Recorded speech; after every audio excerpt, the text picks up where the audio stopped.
Ушу суу ушундай болуп атат. Мына 2 күндөн бери ушундай бокко батып мына. Алың аны бок сокторун. Ушундай бокко батып отурабыз.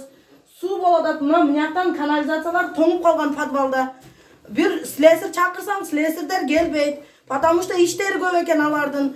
Не кылайлы, ушинтип бокко батып сасып отурабыз, не кылышты билбестен. 2 балам бар, кичинекей балам. Кичинекей 2 кызым.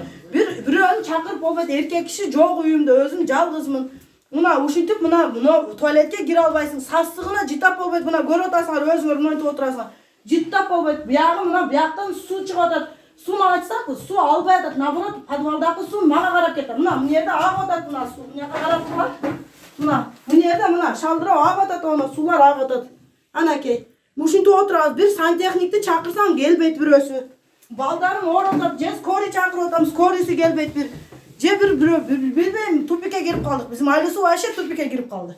Же ысык суудан, же муздак суудан. Билбейм эмне кылышка эми. Ушинтип сасыкта отурабыз. Мына дамком азыр укол алып турат эле.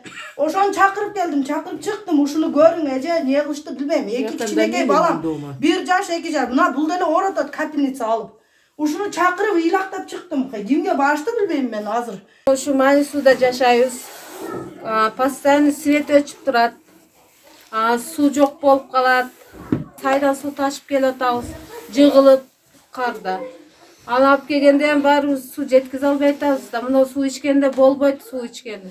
Анан таза суу керек болуп атат бизгечи. Бизде мынантип суу жок. 12-13 числодан бери суу жок. 11 числодан бери. Мына суусу жок эле отурабыз, мына кыйналып. Ысык суу деле жок, муздак суу деле жок. Кантип атасыздар суу жок? Кыйналып атабыз. Кээде водовоз менен алып келет, анысы деле жетишпейт суусу. Ошо. Отопление болсо жок. Дополнительный агрегаттар, насостар алып келип, дагы улантып, иш алып барып атып, дагы деле ошо ситуация болуп, себептен насостор тоңойорду да.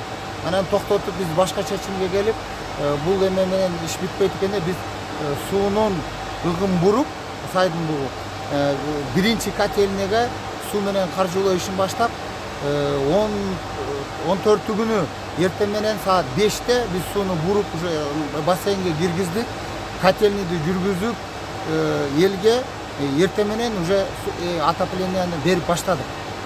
Система бүгүнкү күндө азыр биринчи котельныйда 1234 абонент каржыланат.